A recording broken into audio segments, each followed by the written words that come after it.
Olá, boa noite. É muito bom estar com vocês, pedindo permissão para entrar na casa de cada um. Nessa noite, fazendo uma palestra sobre combate e prevenção ao suicídio pelo Centro Espírita Francisca Souza. Então, primeiramente, agradecendo pelo convite, pelo carinho do pessoal, pela confiança em mim depositada. Espero corresponder positivamente e fazer o melhor para ampliar um pouquinho sobre esse tema, para entender um pouquinho mais, falar a importância de falar sobre o suicídio, de prevenir isso. Hoje em dia, infelizmente, está muito comum nós termos alguém próximo que tem essa ideação ou que aconteceu mesmo isso, então é importante a gente conversar. E além de tudo, estamos no Setembro Amarelo, época de realmente combater e prevenir o suicídio. Então, que sejam todos bem-vindos, muito obrigada. E o pessoal vai entrando devagarzinho. Aí eu vou esperar uns minutinhos para poder fazer a prece inicial.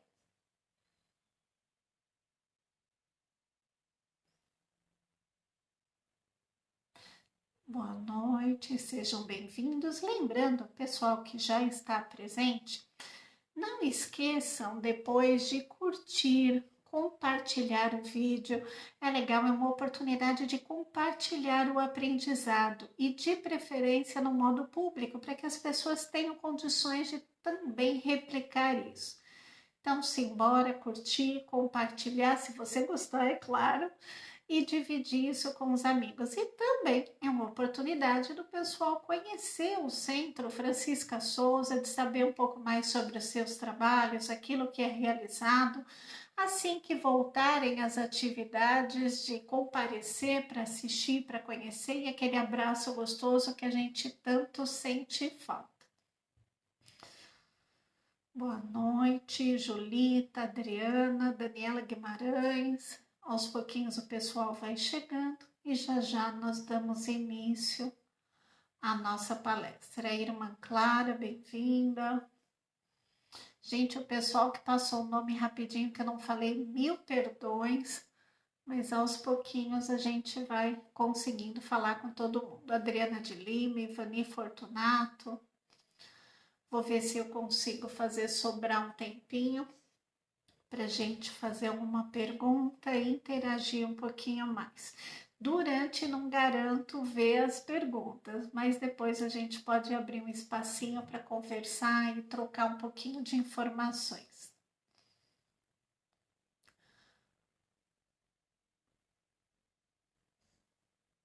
Mais um pouquinho. Gente, o som tá legal, vocês estão me ouvindo bem, a imagem, só para eu ter um retorno.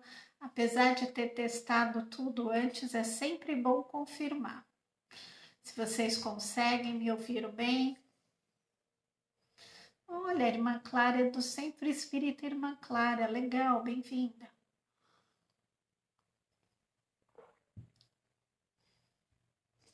E aí, gente, o som tá legal? Alguém me conta, por favor? Por enquanto só dá para saber quem está assistindo, mas gente, vocês estão tão quietinhos. Obrigada, Daiane Batista, falou que tá ótimo. Ainda mais com esses fones diferentes, é bom testar.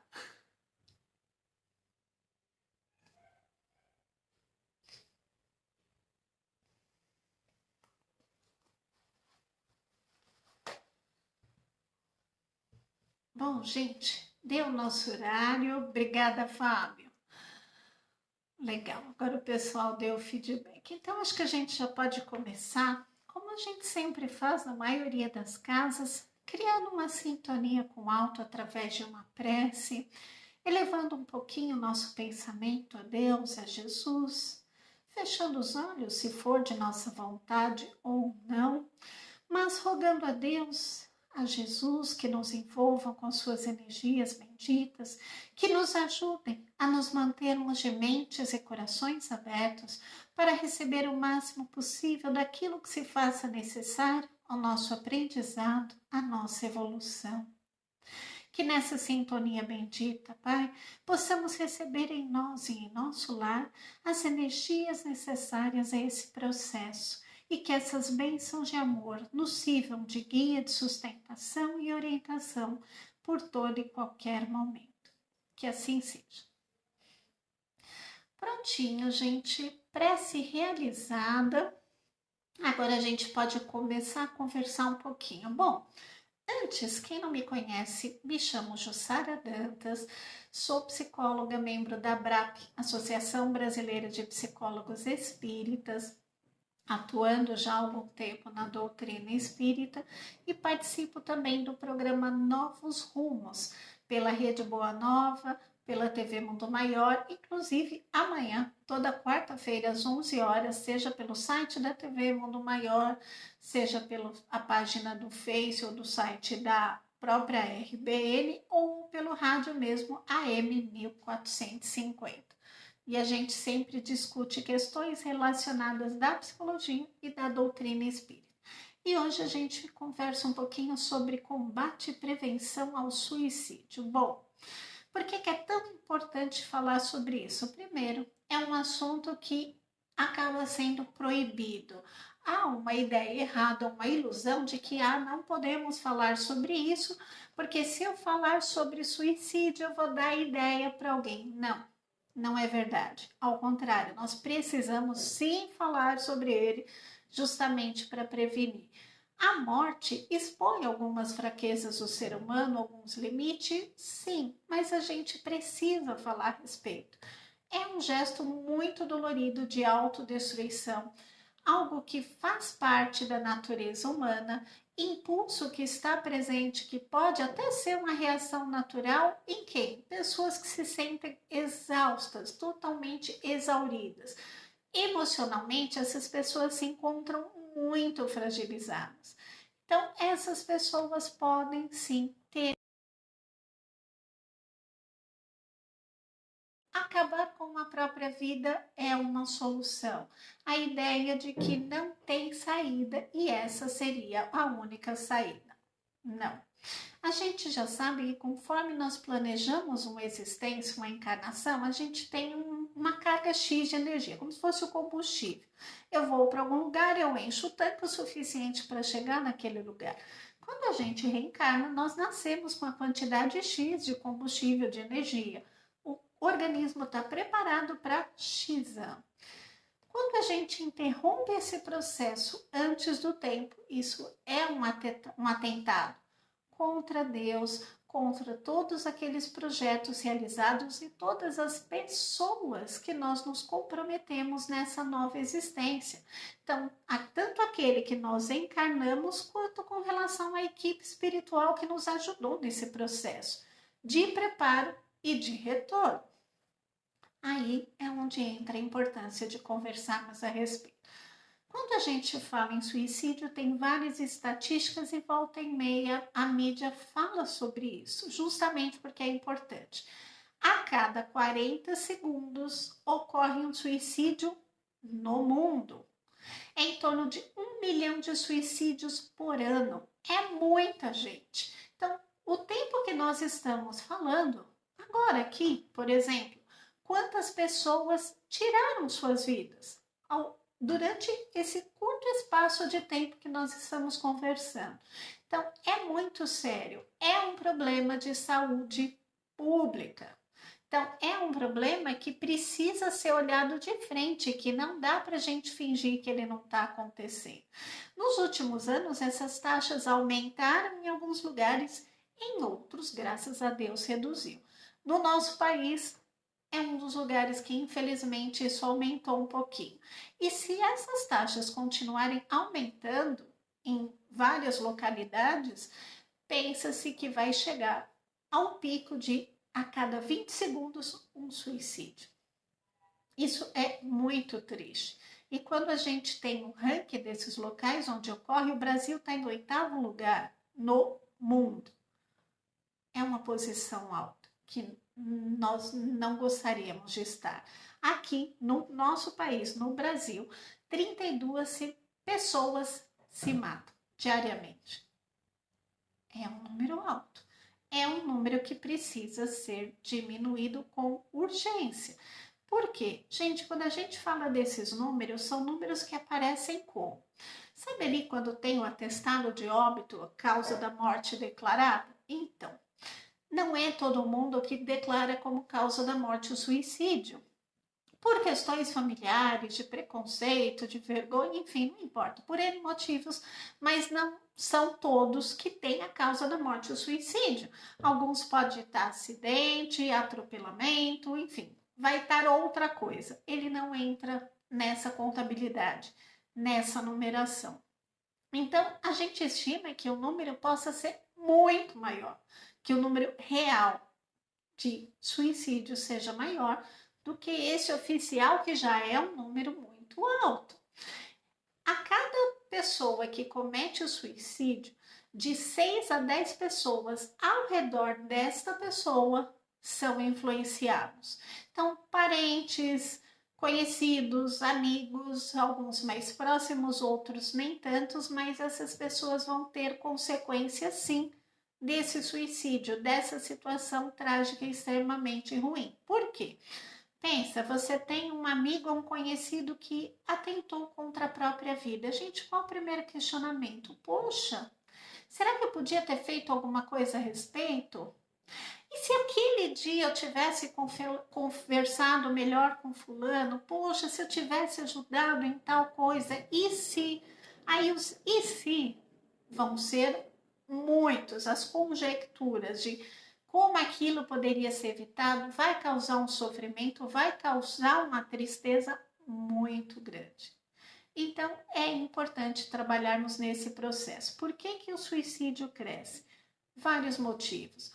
Podem ser questão populacional, questões de moradia, de habitação, enfim, várias questões podem estar envolvidas na causa desse sofrimento. Qualquer coisa ou situação que ameace as condições de vida, a condição de vida da pessoa, o seu bem-estar, então ela pode adoecer e atentar contra a própria vida. Então, a própria situação de vida também pode ser um terreno fértil, digamos assim, para a pessoa também desenvolver algum transtorno, uma depressão ou alguma questão que lhe traga sofrimento, que lhe traga dor. Mas é importante ressaltar o quê? Nem sempre o suicídio está diretamente ligado a um transtorno mental. O que eu quero dizer com isso? A pessoa, porque alguns acham que só se mata quem tem algum transtorno ou algum problema muito grave mental. Não, a pessoa pode não ter qualquer histórico e atentar contra a própria vida. Por quê? Porque ela se encontra num momento crítico da vida dela. Ela está numa situação crítica e atenta contra a própria vida, mas sem necessariamente ter nenhum histórico anterior. Um outro exemplo para entender um pouquinho melhor. Quantas pessoas tem aqui? Olha, nós temos 40 pessoas por enquanto em torno disso que estão assistindo. Estima-se que numa sala com 30 pessoas, por exemplo, 5 já pensaram em suicídio. É um número alto em algum momento da vida, pelo menos 30, de 30, 5 já pensaram. Então, é grave quando a gente conversa. Uma outra estimativa, se a gente pegar 100 pessoas, fizermos um inquérito, uma investigação, dessas 100, 17 pensou. 5 chegou a planejar o como atentar contra a própria vida. 3 delas tentaram e uma vai parar no pronto-socorro pela tentativa. Então, é algo que a gente precisa sim enxergar. Quando vai parar no pronto-socorro e dá tempo, ainda há algo a ser feito, mas nem sempre isso é possível. Vários motivos vão levar a pessoa a isso, mas o que a gente pode entender? Resumindo a grosso modo, a principal causa é o quê? Uma dor, um sofrimento que eles descrevem muito grande, não uma dor física. apesar que às vezes chega a refletir no corpo físico, mas é uma dor, um buraco, um vazio tão grande que a pessoa enxerga como única saída a morte. Ela não acredita que há uma resolução, que há alguma coisa para tirá-la daquele sofrimento ou daquela dor. E ela não quer ficar com dor. Inclusive, algumas pessoas que tentam e sobrevivem verbalizam. Algumas falam: poxa, mas eu não queria morrer. Eu queria tirar a dor, eu queria tirar aquele sofrimento. Mas não era necessariamente a morte que a pessoa queria. Pode parecer absurdo, mas, gente, quando a pessoa está nesse estado de dor e de sofrimento tão grande, ela não vai raciocinar da mesma forma que alguém que está lá, tudo bem, tranquilo, numa situação normal. É diferente o funcionamento dessa pessoa. Então, ela está na dor, ela está no sofrimento, naquele desespero, ela quer parar aquilo. Ela está no estado de ambivalência. Ela tanto quer preservar a sua vida, quanto quer acabar com aquela dor e com aquele sofrimento. Tive uma cliente há anos que tentou a questão, ela tentou contra a própria vida com medicamentos, ela estava em tratamento, tinha o conhecimento, inclusive religioso, espírita, mas no momento de crise, de sofrimento, tomou vários remédios. Conversando com ela, deu tempo de socorrer. Por que você tentou se matar? Ah, eu não tentei me matar. Como não? Ah, eu queria dormir e não acordar mais. Oi, sinto muito, dormir e não acordar é igual a morrer. Mas esse raciocínio não foi realizado no momento. Na hora ele não aconteceu e ela quase partiu para o outro lado. Mas a ideia era, naquele momento de crise, tirar aquela dor, aquele sofrimento que era muito grande. A pessoa nesse estado de sofrimento, ela também se sente sozinha, ela se sente esquecida, ela não acha que alguém consiga ajudar ou resolver os seus problemas. Ela tem vontade de fugir, sumir, desaparecer da face do planeta. Por isso dessa ideia. Então, ela pode acreditar que desaparecendo, que fugindo, sumindo da situação, ela vai ficar bem. Ela vai encontrar paz de alguma forma ou superar a situação. Mas não é bem assim que funciona.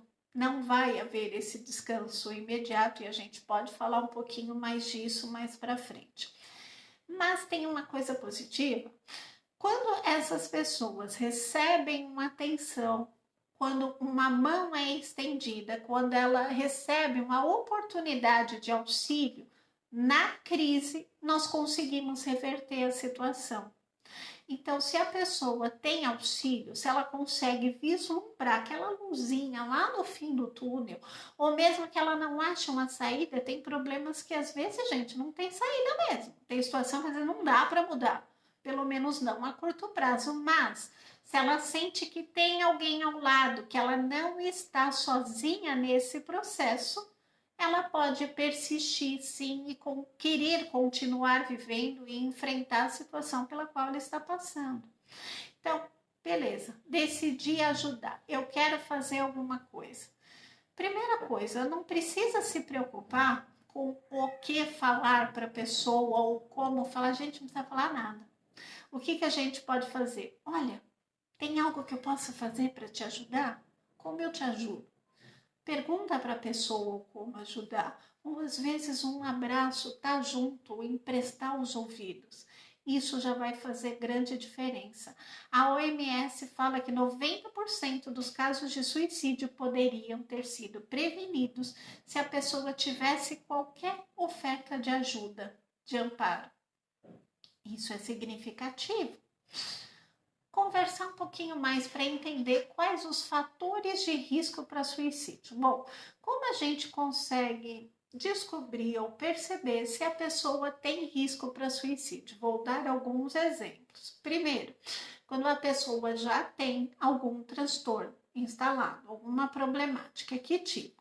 Ela está numa depressão muito grave, ela tem bipolaridade, muitas oscilações de humor, pânico, fobia, ou ela usa substâncias psicoativas, algum transtorno de personalidade, de ansiedade, esquizofrenia. Então, se a pessoa já enfrenta essas situações que são delicadas por si, pelo transtorno, ela pode ter um risco para suicídio.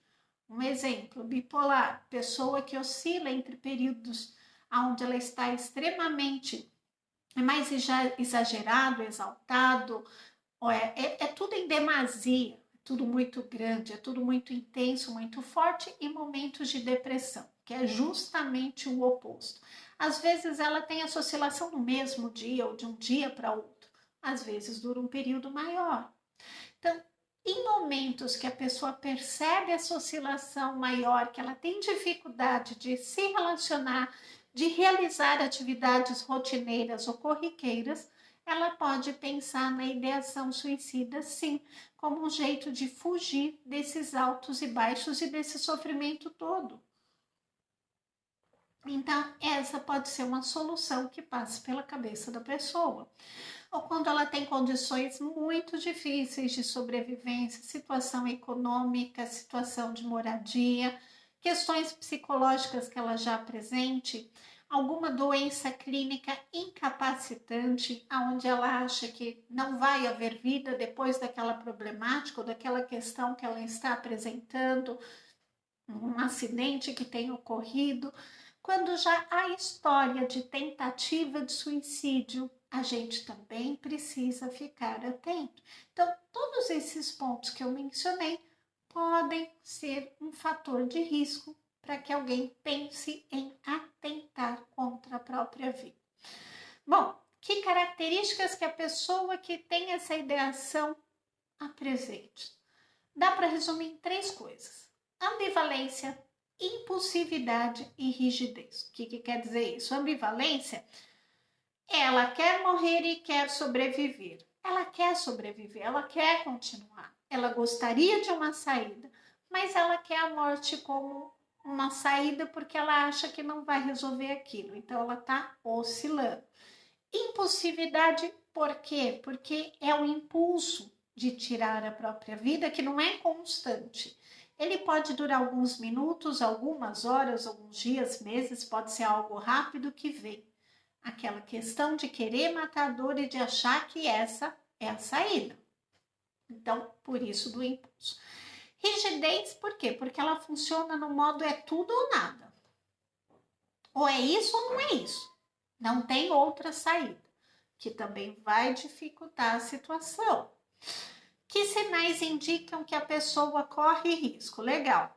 Como que eu posso, por exemplo, observar um parente, um amigo ou um conhecido que ele se encontra em risco de vida? Tem algumas coisas. Primeiro, se a pessoa está com um comportamento muito retraído, pouca rede social, pouca interação ou troca com outros, uma doença psiquiátrica, já tem um diagnóstico, já está passando pela situação, ela pode estar dependente do alcoolismo ou de outras drogas, ela pode ter crises de ansiedade ou de pânico, ela pode apresentar mudanças de personalidade, então ela fica diferente do como era normalmente, pode ter mais irritabilidade, pessimismo, tristeza, depressão ou apatia, tá aquele negócio parado, parece que ela tá indiferente a tudo e a todos. Para quem mora próximo, pode perceber também mudanças de alimentação ou de sono. Então, ou ela, por exemplo, dorme demais ou não dorme, o contrário.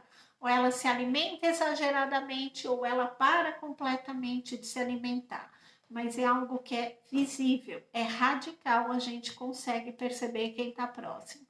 Se ela já teve uma tentativa anterior, também ela vai pensar novamente nessa mesma saída. Falas da pessoa onde ela, por exemplo, mostre que se odeia, que ela não tem valor, ou ela tem vergonha, ou da personalidade, ou da aparência, mas alguma coisa com relação a ela própria. Ela pode ter tido uma perda recente de alguém muito próximo, ou morte, divórcio, uma separação, ou uma perda financeira mesmo, ou de um emprego determinado e estar em sofrimento por conta dessa situação. Se há um histórico familiar de suicídio, ela também pode achar que este é o caminho e querer seguir o que o parente fez. Se a gente percebe que a pessoa, de uma hora para outra, está tentando concluir atividades, seus afazeres, organizando documentos, ou, por exemplo, se ela decide escrever um testamento ou vem com um papo para você de, olha, eu tenho um seguro que está no seu nome ou no nome do fulano, fica atento. Como se a pessoa estivesse finalizando, como se ela estivesse se preparando para o final da sua existência. Sentimentos de solidão que são narrados, de potência, de não conseguir resolver alguma coisa, ou desesperança. Então a sua fala está sempre nesse sentido, de não acreditar, de não ter esperança nenhuma, de se sentir fraco ou incapaz para uma continuidade. Outra coisa, gente, cartas de despedida. Aí tem um adendo a fazer. Por exemplo, hoje a nossa transmissão está aqui via Face, do Centro Francisca Souza. Muitas pessoas, jovens principalmente, publicam na internet cartas de despedida, cartas de suicídio mesmo, público. E nem sempre os amigos pegam ou observam ou fazem alguma coisa. Então não dá para ignorar. Então quem é próximo ou conhece tem que fazer alguma coisa. Outro dia o filho mostrou uma postagem, foi aquelas postagens do status do WhatsApp, que a pessoa coloca lá como mensagem. Eu nem sabia mexer lá até pouco tempo, diga-se de passagem, mas a pessoa colocou lá uma frase onde fala, eu sou um porcaria mesmo, eu tenho que morrer, vocês não vão sentir minha falta. Opa, pera lá. O filho me mostrou achando que era uma brincadeira. Eu, não, peraí, tá muito sério isso. Como assim? Que brincadeira é essa? E tinham outras, na medida que a gente foi olhando, tinham outras falas na mesma linha. Peraí, gente, cuidado, não é uma brincadeira não, é sério. Então a pessoa publicou algo nas redes sociais que deu aquela luzinha, sabe, aquele alerta de tem algo errado, avisa um parente, um familiar próximo. Se você tiver um contato direto com a pessoa, senta para conversar. Fulano, eu vi sua mensagem, eu vi seu post.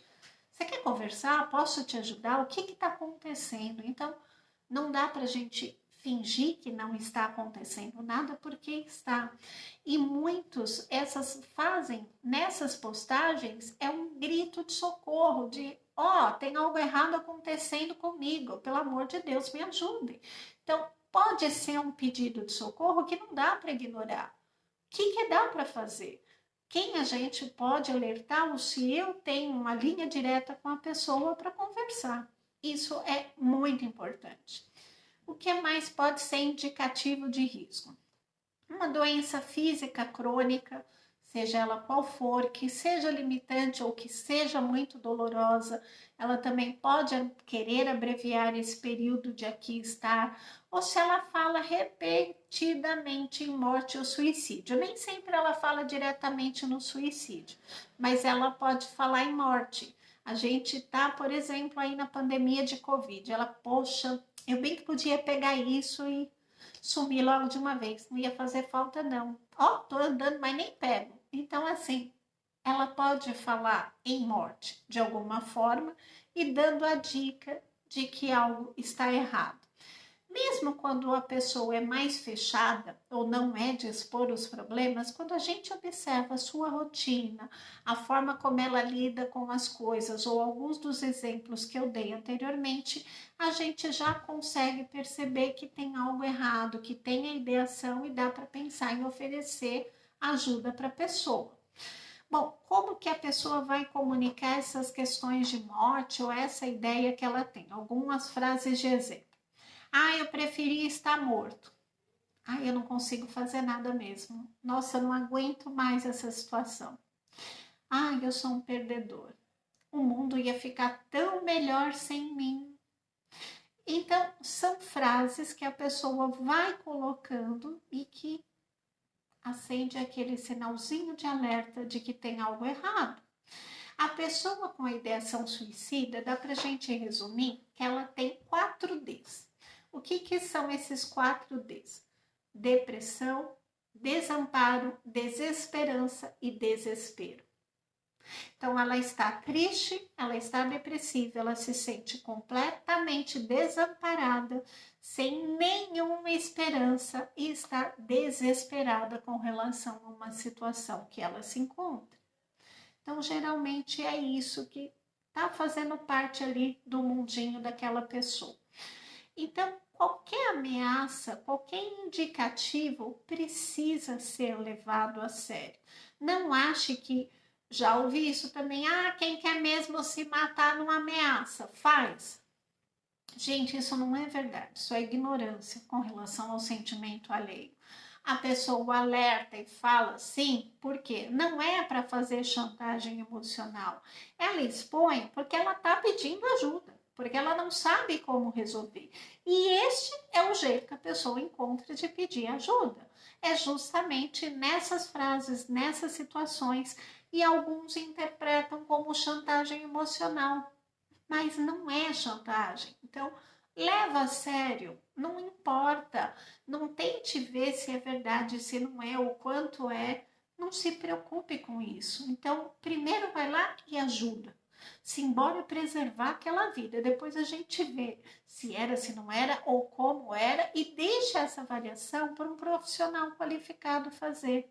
Mas para a pessoa falar a respeito dessa forma, é porque há um sofrimento muito grande. A dor dela está muito grande. Então, não ache que quem quer se matar, se mata mesmo, porque não é assim que funciona. A pessoa vai avisar sim, porque a dor é grande, o sofrimento é grande e ela tem uma esperança de que falando vai acontecer algo, ou vai aparecer alguém para ajudar e fazer alguma coisa. Então, ela vai avisar. E tem uma estimativa que pelo menos 2/3 das pessoas que tentaram se matar, mas não conseguiram, quando a gente vai conversar com ela, elas haviam comunicado de alguma forma pessoas próximas. A questão é que os familiares não ouvem. Uma das clientes que também tentou, mas poxa, você não falou com ninguém? Falei, liguei para o filho, liguei para a irmã e liguei para a ciclano. Ela ligou, falou que não estava bem, que estava sofrendo, que achava que não tinha mais jeito, mas as pessoas não ouviram, não prestaram atenção. Então, e era sério, ela tentou mesmo. É que o organismo dela foi forte e conseguiu segurar a onda. Então, pera lá, não ache que é ameaça, não. Então, a gente precisa realmente fazer alguma coisa. Não dá para ficar ali passivo na esperança de que ela supere isso. Não. Ela precisa de ajuda e a gente tem condições de fazer isso. Legal. Falar um pouquinho mais sobre como ajudar essa pessoa. Se é alguém que está próximo, primeiro. É alguém que dá para conversar, que eu tenho acesso? Legal, fica mais fácil ainda. O que faz? Consiga um lugar tranquilo para conversar com a pessoa. Então, consiga um lugar onde vocês tenham privacidade. Outra coisa, tempo. Dá para conversar com alguém lá olhando no relógio? Não, gente, pelo amor de Deus. Aí a pessoa vai achar que, sou um problema mesmo. Estou atrapalhando você. Chega. Não. Então, tenha tempo disponível, consiga um lugar adequado e dê total ouvido à pessoa. Esteja atento. Ela não pode se achar um fardo. Trate essa pessoa com respeito durante a conversa. Tenha empatia com seus sentimentos. Não julgue. O que é ter empatia e não julgar? A pessoa vai lá e conta, sei lá, que ela tá querendo se matar porque terminou um namoro. Eu não acredito que você quer se matar por isso.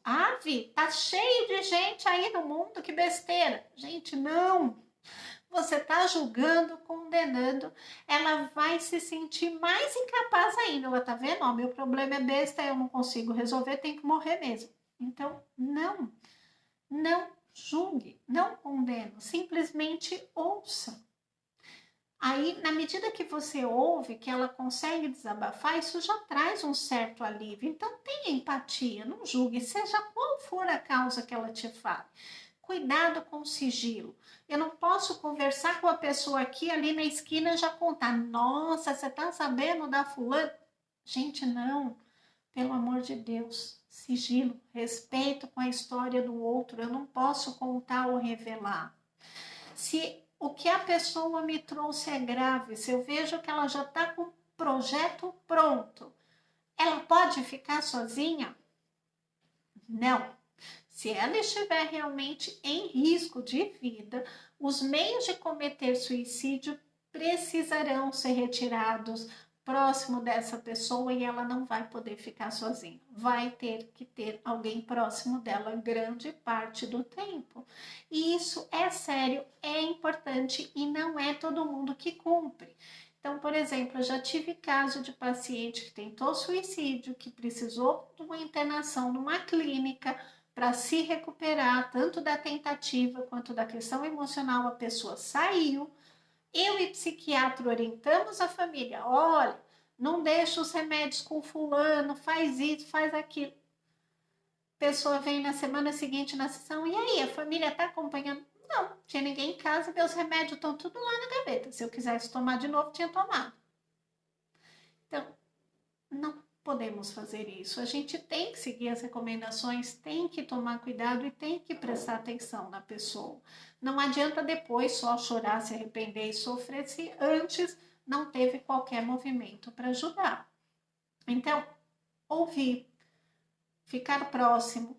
Se a situação for grave, vamos supor, eu não sou próximo, não convivo com a pessoa, não vou poder ficar próximo da pessoa. A gente vai ter que compartilhar informação com alguém próximo. Para não romper a questão do sigilo e por respeito, eu abro com a pessoa: fulano do céu, olha, é grave, tô vendo que você precisa de ajuda, a gente vai ter que conversar com alguém da sua família. Com quem a gente conversa? Conto eu, conta você, contamos os dois, a gente vai ter que dividir isso. Então você vai compartilhar com a pessoa que precisa falar com alguém para que ela seja acompanhada. Pode acompanhar a pessoa numa consulta no psicólogo, no psiquiatra. Às vezes tem clientes que não conseguem um tratamento médico adequado porque não tem alguém que vá com elas de casa até aquele local. E ela não consegue sozinha, justamente pela situação frágil em que ela está. E ela fala com um, com outro, todo mundo ocupado, correria do dia a dia, e não tem um encarnado, porque desencarnado tem um monte, mas encarnado não tem um que acompanhe. E ela, naquele momento, precisa de alguém ali de carne e osso que dê a mão para ela e que vá junto, justamente pelo tamanho da sua dor e do seu sofrimento. Então, a gente pode também, com essa pessoa que a gente está conversando, explorar saídas. Você já pensou numa saída para esse problema, fulano? Já procurou ajuda? Procura um psicólogo, procura um posto de saúde da região, um psiquiatra. Você precisa de companhia? Não? Então, a ideia é ir encontrando essas saídas. Outra coisa também que faz toda a diferença: tratamento espiritual. Sim, a pessoa nesse estado de espírito, em depressão, gente, ela vai atrair espíritos angelicais, positivos? Não. Ela vai atrair entidades que estão em sintonia com esse estado de dor e sofrimento. Aí aquela dor e aquele sofrimento que ela está vai ficar maior, porque vai juntar das companhias que ela atrai. Então, o tratamento espiritual também vai ser muito importante. E a gente pode ajudar, por exemplo, na implantação de um evangelho no lar. É que agora está tudo diferente pela questão da pandemia, mas às vezes de acompanhar a pessoa até um centro para tomar um passe, para passar num plantão de atendimento, de entrevista. Isso também é algo muito importante, é necessário e vai colaborar no processo. Mesmo agora, durante esse período que não dá para ir até, a maioria das casas, acredito que ainda não estejam funcionando, estão nesse esquema do online, tem centros que disponibilizaram passes online, são uma delícia, é muito gostoso e ajuda bastante. Então, eu posso procurar com ela um centro que tem esse tratamento, se não houver o presencial, eu posso fazer junto com ela, eu posso implantar o evangelho, eu posso colocar uma água para fluidificar. Então, o tratamento vai ser multi. Eu vou olhar a pessoa de forma integral. Eu vou ver a parte psicológica, eu vou ver o medicamento sim, a parte psiquiátrica também é importante, e eu vou ver o aspecto espiritual. Quando a gente ataca o problema por todos os lados, quando eu vejo todas as situações, a gente tem grandes chances sim de sucesso, de melhora.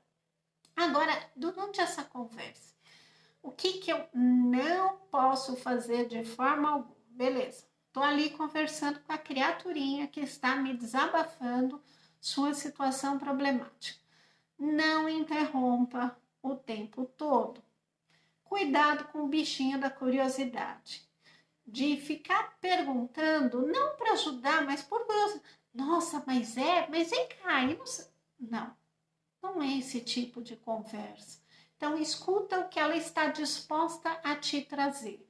Outra coisa, não fique muito chocado ou emocionado demais. Então, a pessoa trouxe um problema que é gigante, você vai lá, realmente não tem jeito, chora junto e ó, não dá. Não, gente, não, tenta fazer, a gente brinca cara de samambaia, mas tenta não ficar chocado demais, tenta não ficar impressionado demais. Então, escuta, ouça. Também não ache que o problema dela é bobo, não trate ele como se fosse inferior, de nossa, é isso que você não está conseguindo resolver? Então, também não trata a pessoa falando que, nossa, não, tudo vai ficar bem, com certeza, gente, tem coisa que não fica bem, não. Se ela está, por exemplo, com uma doença crônica, que pode não ter cura, como que eu vou afirmar que vai ter? E se não tiver mesmo?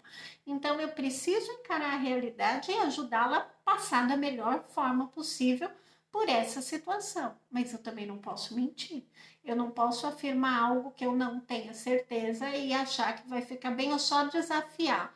Não, eu te desafio sim. Ela não quer desafio nenhum.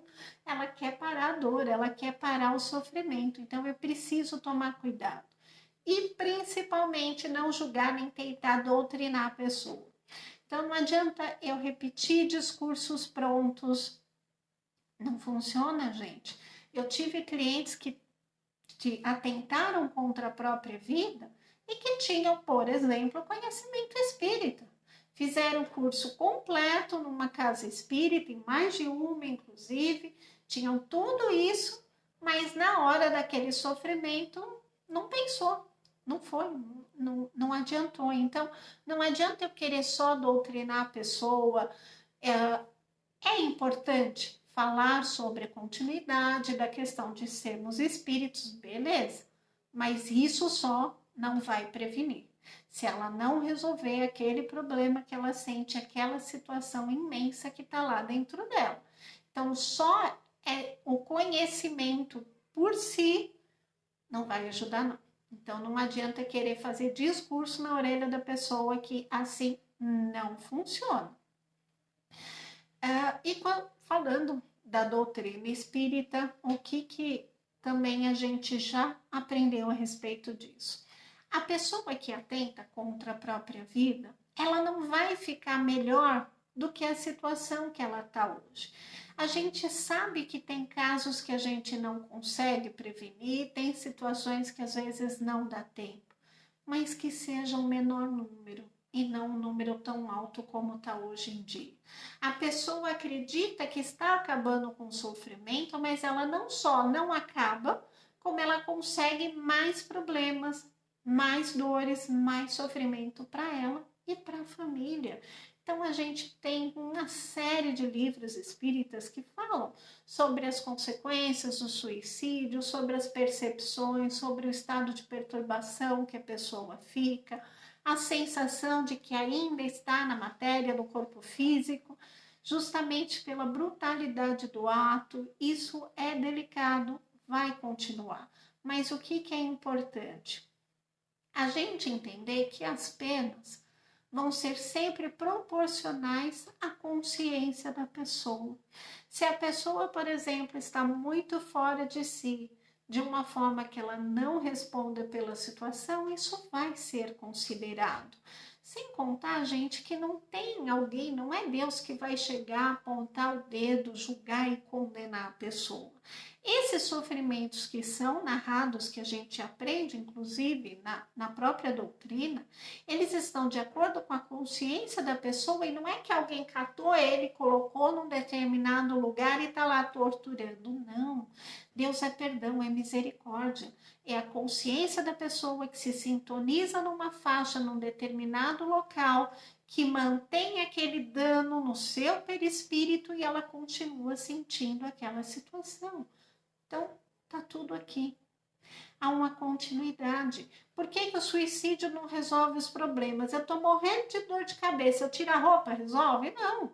Então, quando a gente atenta contra a vida, é como se tirasse a roupa. Eu tô eliminando a matéria, mas o problema não tá necessariamente na matéria. Ele tá em mim. Então, isso também vai ser considerado. Se há uma situação que, por exemplo, alguém cria um problema para o outro ou leva a pessoa a, de alguma forma, atentar contra a própria vida, isso também vai ser considerado, gente. Isso também vai ser pesado. Isso também vai ser levado em conta e essa pessoa vai ser responsável, caso a outra atente contra a própria vida. Se a pessoa atenta contra a própria vida por questões materiais, por paixões, ele é culpado, ele é responsável, principalmente se há um conhecimento por isso. Então, alguns exemplos do como a gente pode ver essa questão da partida antes do tempo, do não cumprir aquilo que era necessário cumprir. Agora, se a situação é quando, por exemplo, como mulheres numa determinada cultura, que quando o marido morre, ela é obrigada também a ir, independente da idade. É regra, é costume, é cultural. Ela vai ser responsabilizada da mesma forma que o outro? Não, não vai. Isso também vai ser considerado.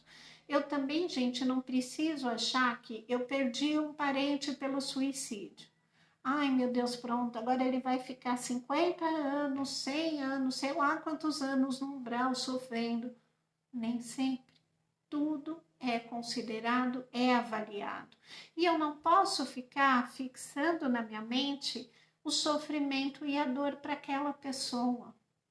Faça preces, elas ajudam, elas aliviam. Coloque o nome da pessoa nas vibrações do centro que você frequenta. Ore, ela vai receber, ela vai ter o auxílio e não vai ficar indefinidamente em sofrimento. Ninguém fica. Deus é misericórdia, é perdão, então não. As faltas são sempre proporcionais ao estado em que a pessoa se encontra, a limitação dela. Então, isso a gente precisa entender. Se a pessoa está num estado de desequilíbrio totalmente fora, às vezes ela nem percebe que atentou contra a própria vida. Então, isso também vai ser considerado, isso também vai ser visto. A gente precisa entender. Se a pessoa, por exemplo, atenta contra a própria vida, na intenção de apagar um erro, uma falta, ela fez algo que acha totalmente errado, pisou na bola. Ai, eu vou morrer. Pronto. Vou pagar pelo menos. Não vai pagar, não. O jeito de pagar é aqui, continuando na matéria e arcando com as consequências daquilo que foi cometido. E não simplesmente fugindo do problema ou da situação. Então, ao invés de um problema, ele vai ter dois. Não vai resolver. Outra situação, mas que aí já dá uma outra palestra se a gente ampliar muito. A pessoa está numa situação, está com uma doença complicada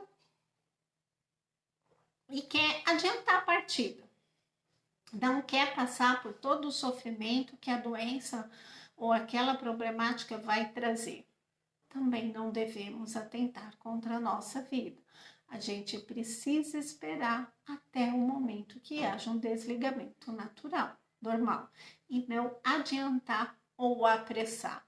Do mesmo jeito que quando a gente atenta contra a própria vida na intenção de encontrar alguém que partiu, não. Porque alguns têm esse raciocínio, já que a vida eterna continua, meu parente ou meu amor morreu, eu vou para encontrar com ele. Não vai. Não vai encontrar com ele porque a outra pessoa pode ter ido por condições normais, naturais, era o momento, era o tempo dela. O meu não. Então, adiantando isso, eu me distancio energeticamente, vibracionalmente, daquela pessoa que eu amo e que eu queria estar junto. Então, não vai funcionar, não vai adiantar. Então, isso também é importante. Então, o que é legal a gente tentar compreender? Que em nenhuma hipótese o suicídio é uma solução para nada, para nenhum problema. Nunca. Quando a gente consegue livrar uma pessoa do suicídio, a gente está livrando ele de sofrimentos que podem se estender até 2 séculos. Gente, é muito tempo de dor e de sofrimento. É uma situação que precisa ser evitada. E a energia, o desequilíbrio que a pessoa fica é muito dolorido. E ela não pode ficar próximo a gente. Infelizmente, ela precisa ser afastada.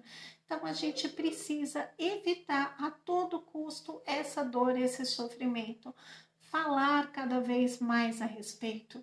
Existem vários trabalhos preventivos nos 2 planos, tanto entre os desencarnados quanto aqui. Cada vez mais se fala sobre isso, se tenta preservar a vida e isso é importante a gente falar a respeito. Então, a vida é para ser vivida, os problemas que eu tenho, eu dou conta. Se eu estou passando por uma situação, seja ela qual for, é porque aquela situação, naquele momento, é necessário. Como eu consigo resolver ou diminuir a dor ou o sofrimento? Alguma solução tenho. Eu posso não ter encontrado ainda, mas talvez eu não tenha batido nas portas certas para que elas se abrissem. Mas o atentar contra a minha vida não vai ser uma solução. Não vai ser um jeito de resolver isso. Essa é a única certeza que a gente tem. O que a gente pode fazer? Eu falei sobre, por exemplo, a gente buscar ajuda como um todo, de forma integral, tratando a questão psicológica, a questão psiquiátrica com os medicamentos e o espiritual. Já buscou ajuda? Em algum centro espírita? Já está fazendo algum tratamento? Implantou o evangelho no lar? Já buscou apoio, terapia? Por quê? Para falar sobre os problemas, sobre o que está acontecendo, as pessoas próximas nem sempre têm condições de ajudar. Os medicamentos são importantes, o acompanhamento psiquiátrico, a ciência, graças a Deus, evoluiu bastante. Não ache que todo remédio vai causar dependência, ele vai aliviar os sintomas, parte daquela dor que a pessoa está, vai ficar mais fácil trabalhar isso numa psicoterapia e a pessoa consegue melhorar, consegue alívio. A gente tem grupos de apoio, de ajuda, que a pessoa também pode participar e alguém consegue acompanhar. Isso tudo faz parte. Vou dar alguns exemplos. Na ABRAP, por exemplo, a gente tem terapia gratuita para pessoas de baixa renda. Então, a questão de não poder pagar não vai ser um obstáculo. A pessoa pode entrar em contato com a ABRAP. A gente tem uma associação brasileira de familiares e amigos portadores de transtornos afetivos, a ABRATA, que também oferece ajuda. A gente tem a Associação Brasileira de Estudo e Prevenção ao Suicídio, que também está lá, estendendo as mãos, tentando fazer.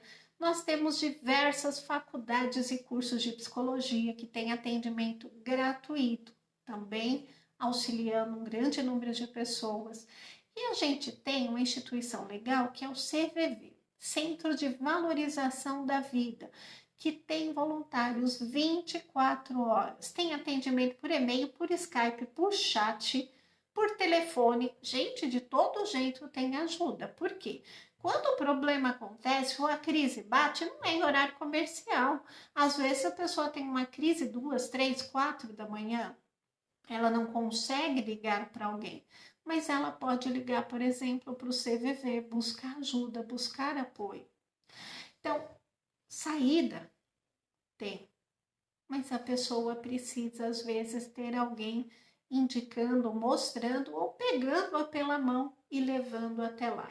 A única coisa que realmente não vai ser solução e não vai funcionar é fechar os olhos, fingir que não está acontecendo nada ou que não há um problema.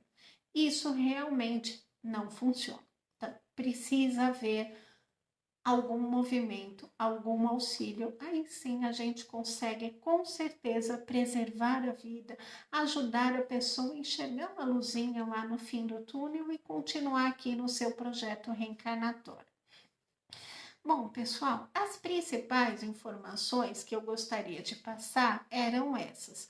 Eu consegui deixar um tempinho ainda agora para responder alguma pergunta que vocês tenham. Até acho que passou alguma coisa, mas como eu não queria perder a linha do raciocínio, eu não consigo voltar durante a transmissão. Então, agora é um tempinho, se vocês quiserem fazer alguma pergunta, tá aí a oportunidade. Então, o pessoal que está assistindo, se quiser perguntar, aproveita. Reforçando que se vocês gostaram, não se esqueçam de curtir, compartilhar, de preferência no modo público, para a gente conseguir alcançar mais pessoas.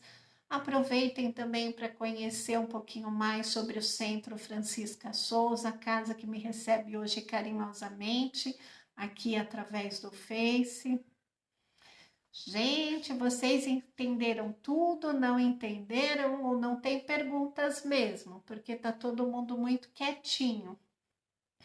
Quem comentou alguma coisa que acabou passando, gostaria de repetir? Sim, não, talvez. Vou dar mais um tempinho. Obrigada, Daiane está agradecendo. Ah, tem uma pergunta da Cristiane. A pessoa que se sente triste constantemente é sinal de depressão? Cristiane, pode ser, depende do constantemente. É que aí também dá um outro tema, depressão, é algo comprido, mas assim, não é qualquer tristeza que a pessoa se encontre que eu possa chamar de depressão. Ela pode estar triste por uma situação específica, pontual, reagindo a algo que aconteceu realmente na vida dela. Então, perdi o emprego? Gente, eu vou ficar um tempo triste, laborando à distância, questão financeira, isso é normal. Mas se você percebe que está cumprido, que está demorando demais e que a pessoa está ficando incapacitada, ou seja, ela não quer sair mais, mudou a alimentação, mudou o sono, estado de humor, pode estar sendo indício de depressão, sim. Se a coisa está prolongando, se não tem uma situação envolvida, se você não consegue identificar algo, pode ser a depressão. É algo que talvez possa ser averiguado, conversado, que outros sentimentos tem, verificar quanto tempo está acontecendo. Apesar que tem pessoas, gente, que mesmo depressivas conseguem, com um esforço sobre-humano, manter uma rotina. Consegue trabalhar, conversar, mas mesmo interagindo, ela não está 100% e os outros conseguem perceber que tem alguma coisinha ali de errado, que a pessoa não está tão feliz ou não está tão bem assim. Então, pode ser um sinal de depressão, mas tem que verificar melhor, Cristiane. Espero ter respondido. Deixe-me ver o tempo. Ah, gente, tem mais um tempinho se tiver mais alguma pergunta. Obrigada, Laís, Sandra Regina, Marcelo Neres, obrigada pelo carinho.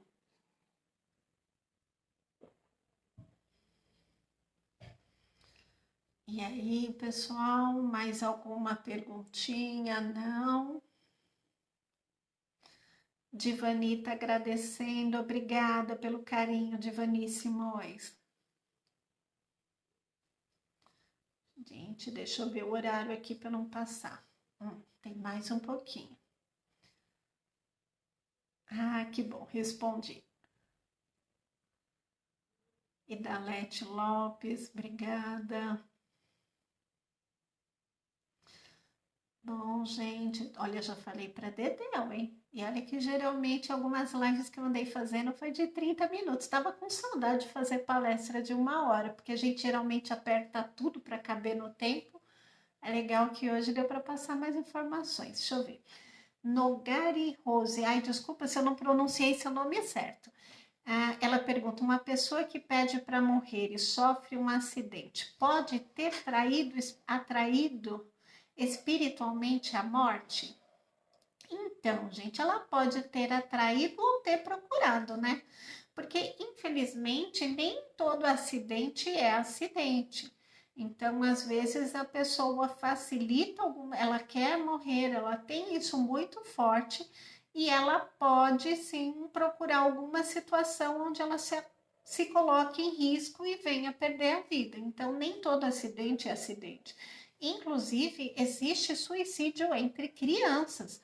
Muitos acidentes de crianças não são acidentes, a criança queria realmente a, agir contra a própria vida. Então, pode não ter sido um acidente, mas ela também pode atrair por se colocar numa situação onde ela enfrenta riscos.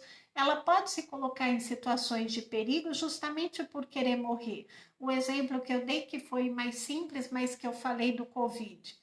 Ai, bem que eu podia pegar isso e morrer. Ela pode se colocar em N situações de risco querendo abreviar. Ela não consegue, não comete de outra forma, ela pode agir indiretamente tentando provocar e tentando não parecer suicídio. A Daiane pergunta se a ansiedade pode pular para a depressão.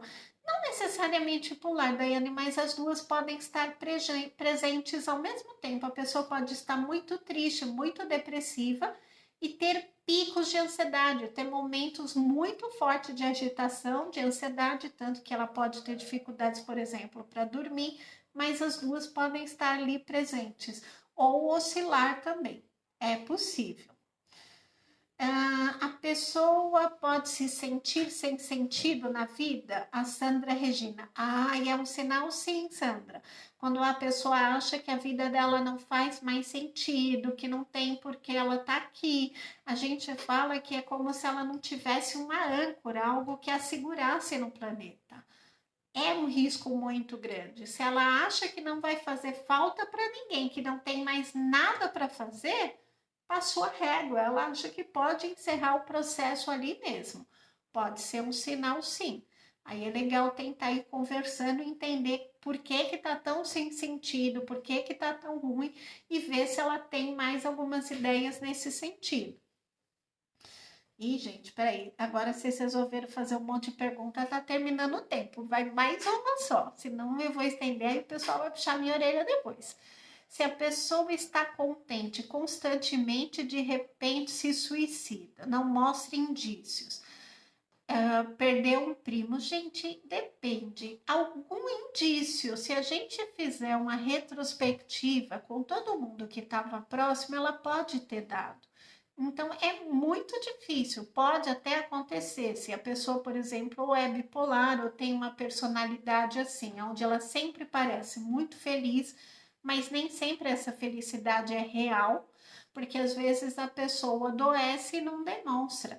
Na quarta passada, na Boa Nova, a gente falou sobre, por exemplo, depressão, e nós demos exemplo de um humorista. A pessoa que é humorista, que faz programa super alegre, divertido, faz piada, faz a gente rir muito e estava muito mal depressivo com ideação suicida. Então ele estava atuando, representando, mas aquilo não era ele de verdade. E quem participava um pouco mais da vida mais íntima percebia que não era verdade, que aquilo era um teatro para fora, para a sociedade, mas que não estava legal, que tinha alguma coisa de errado. Mas aí é que tá, Elza, já aconteceu? Não pensa nisso, não entra na linha de sofrimento. Vibra por ele, faça preces para que ele esteja amparado, muitas preces, muito carinho, mas não adianta a gente ficar no processo da culpa, do e se, de tinha, não tinha, não vão chegar as respostas. Então, ore, não tem, já foi. Então, vamos focar no aqui, no agora, no que a gente consegue, no que a gente pode realmente fazer. Gente, agora não dá mais a perguntas, eu tô até me estendendo do tempo, perdão. Depois, vocês podem localizar pelo meu Face, posso deixar anotadinho lá no Francisca Souza. Quiser me fazer perguntas pelo Messenger, pelo particular, não tem problema, pode estar fazendo. É que agora realmente o tempo não dá mais. E vou fazer a prece para a gente finalizar, tá bom? Lembrando, não se esqueçam depois de curtir, compartilhar, segue aí a página do Francisca Souza e quando tiver oportunidade conheçam a casa pessoalmente. Serenando novamente os nossos corações, elevando o pensamento a Deus, a Jesus, nosso irmão querido, mestre amado, rogando que envolva a cada um de nós em nossos lares, trazendo-nos as energias que precisamos para nos mantermos no caminho do bem, do amor e da paz. Que possamos, Pai, ter a certeza de que temos ferramentas e condições para enfrentar qualquer problema que esteja à nossa frente. Que aqui estamos, Pai, para dar certo, para sermos felizes, para triunfar nas provas que escolhemos e determinamos para as nossas vidas. Que saibamos, Pai, que nunca estaremos sozinhos, que Tu está a nos amparar, a nos proteger, a nos acompanhar a cada passo, a cada dificuldade. Que voltando esses pensamentos a vós, recebamos essas energias que nos auxiliam a restaurar-nos física e espiritualmente. E que possamos, Pai, a cada dificuldade, voltar o olhar a Ti no pedido de socorro, de ajuda e de amparo, e que essas bênçãos benditas formem à nossa volta um manto de luz, paz e proteção que há de nos amparar no caminho do bem, do amor e da paz sempre. Que assim seja. Gente, muito obrigada pelo carinho, pela participação, pela atenção. Uma ótima noite a todos, muita paz, ótimas reflexões. Um grande beijo.